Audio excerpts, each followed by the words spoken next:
Yes, everybody's known that China, along with Russia, has been up to some serious cyber hacking for a while now, but it's pretty significant, isn't it, to hear such a big group of nations declare it so publicly. I see President Biden was careful to say it wasn't the Chinese government per se, but contractors linked to the Chinese government. Is that distinction important, and what does it tell us about cyber hacking being used not just for state intelligence, but also for criminal activity? Well, I guess it's hard to really pinpoint exactly where, if the state is, explicitly involved in it, or it's encouraging it, or just, tacitly approving it. But the effect and impact is the same. I think actually in the last year, in particular, we've seen the ramping up of cyber activity, hacks and ransomware to a level we haven't seen before. And it's getting to a critical stage. I mean, we talk about the big cyber ransomware hacks involving JBS or Colonial Pipeline or those companies. But if you actually go online, you can see almost every day some company, some organisation in the world is impacted by a ransomware attack. It's getting to an endemic stage. And the reason that that's happening is it's so hard to really stop it. I mean, the criminals in Russia and the countries in that area involved in it know that they can get away with it because, of their country's tacit turning a blind eye to it. And secondly, it's so hard to track down these people without support of the local police or agencies. So they know they're on a good wicket. They're making millions and millions of dollars. So why would they stop? And they've got relative impunity at the same time.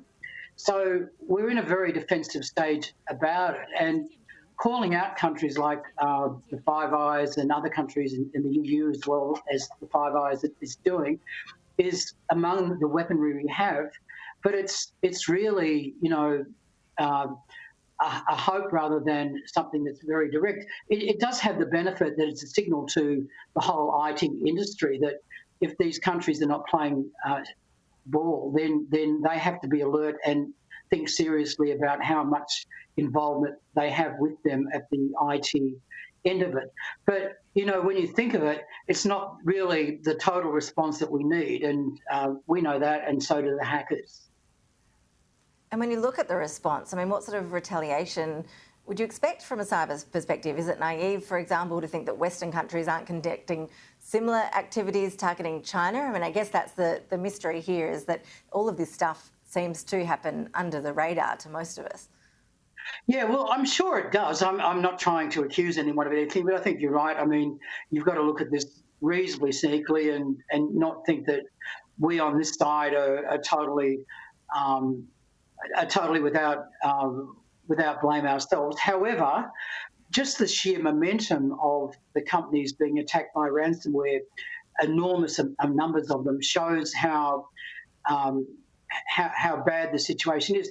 And the thing I want to point out about ransomware is if you look at the other area, which is a major concern, probably even more concern, which is the theft of intellectual property, then that's doubly or triply or more the case. Because the thing about intellectual property is that you don't know if you have been hacked. I mean, ransomware requires the cyber criminals to tell you you've been hacked. They have those big red messages on computers and telling you to pay up. But intellectual property is a stealth thing. I mean, if someone robs your safe of your jewellery, you've been robbed because it's not there. But in the case of robbing you of your intellectual property, it's still there, but it's just that someone else has it as well. You just don't know. And I would expect that the amount of intellectual property that's thieved, if you like, is much, much bigger in quantum and impact and value than with ransomware.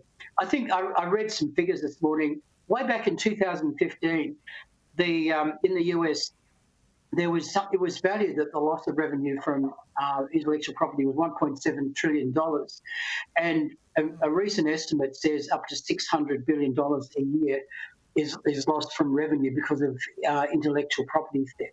So you've got these enormous problems and not easy means to really address them, as you've been saying. Chris Griffith, appreciate your analysis. Thanks so much.